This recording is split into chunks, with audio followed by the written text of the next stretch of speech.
Alright guys, this is an extremely powerful trick that can really be done with any deck of cards. It could be a borrowed deck, it could be a completely shuffled deck, there can be a few cards missing, it really doesn't matter, but it's super powerful, alright? So I'll do a quick performance and then I'll do the tutorial as per usual, but I did do a performance on shorts as well, so go check that out. Alright, so this is basically the way the trick works. A spectator selects any card at random, it really doesn't matter. I then take the card and place it back into the deck, just like that. I give the cards a couple of cuts and a couple of shuffles, and then I will separate the deck into two parts, and I will shuffle just the one part over here, just like this, and give it a cut. Alright, now if I've done this correctly, your card should be somewhere in the top 5. 1, 2, 3, 4, and 5.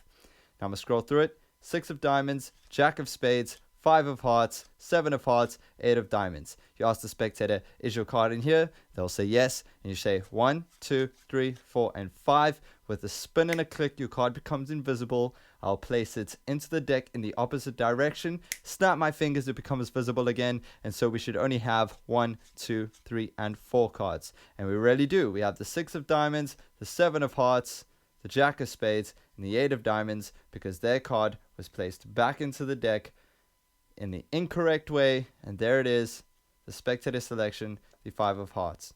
Alright, so the way this trick works is just based on one specific sleight, and we'll get to it at the end. First things first, when your spectator selects a card, and it really can be any card, you have to control it to the top of the deck. Now, I've explained a few ways to control a card to the top in some of my other tutorials, but to go through a few now, what we could do is we could place it in the deck, we can push it in or show it, put our pinky underneath it so that our pinky is on top of our card, and then basically we just cut the deck until we get to where our pinky is, and that will be their card, and place it on top. So just how it would look face up, their card gets placed in the middle, you show it's in the middle, put your pinky there, do a cut, there's their card, and you get it on top. Another way, which is super cool, what I would normally do in a performance is I would place their card back into the deck and out jog it a little bit. So on this side, you'll be able to see their cards over here, out jog a little bit, separate the two packets, shuffle them together. But now because it's on the top over here,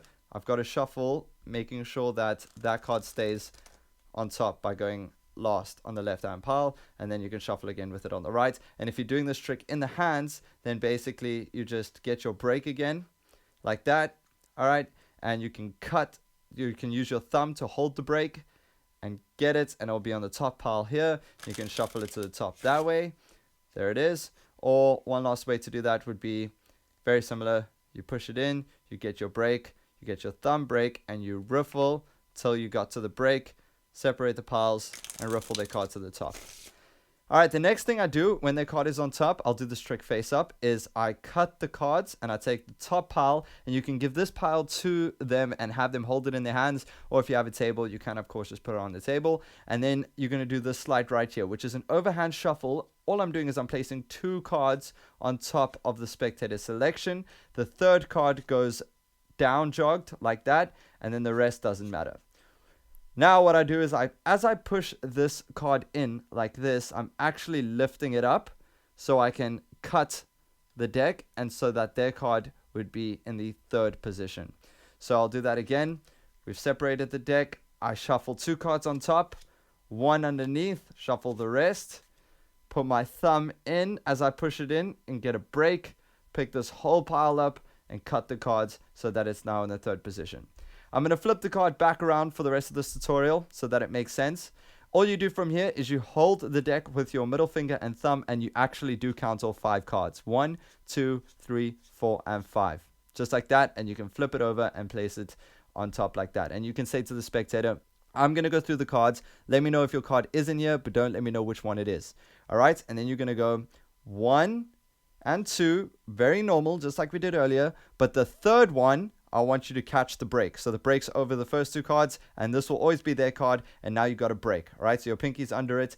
And now when you go to peel off the next card, all you're going to do with your middle finger and thumb is pick up that card and say number 4, even though it's number 3, and then say number 5, even though it's number 4, because their card is actually underneath this pile, just like that. All right, I can do that one more time. Let's take the 5 out. Okay, so we're here.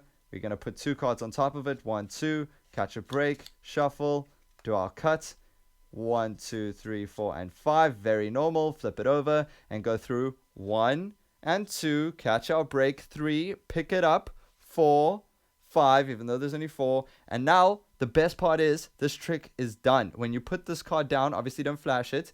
You can put it in their hands. That way it's a little bit more magical, right? Or on the table, doesn't matter.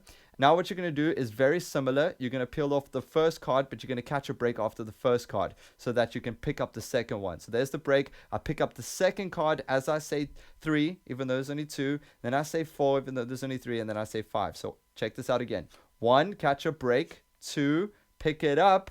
3, 4, and 5. And then you can do any form of little gimmick you want. Doesn't really matter. All that matters is you actually now have 4 cards, so you can just reveal it. 1, 2, 3, and 4. And make sure when you reveal the 4 cards that you don't go from 1, 2, 3, 4, and 5 to 1, 2, 3, and 4. You got to make it look as if this move is how you normally count cards. All right, that's why it looked like there were 5. 1, 2, 3, 4, and 5. And then when you reveal this 4, you go 1, 2, 3, and 4 the same way. And then you can go, really, there is only 4 cards. And you can give this to them. And then I like to flip the deck over so it adds some more suspense for a little bit longer, but it doesn't matter. They can even scroll through the cards and they'll find one facing the incorrect way and it'll be their 5 of clubs. Guys, if you like this, please subscribe and comment. All the support motivates me to make more videos, some more advanced tricks. Let me know if this is too advanced. Let me know if this is too easy. I would love to hear from you guys in the comments. Please like and subscribe and all that stuff. And let's keep this channel going. All right.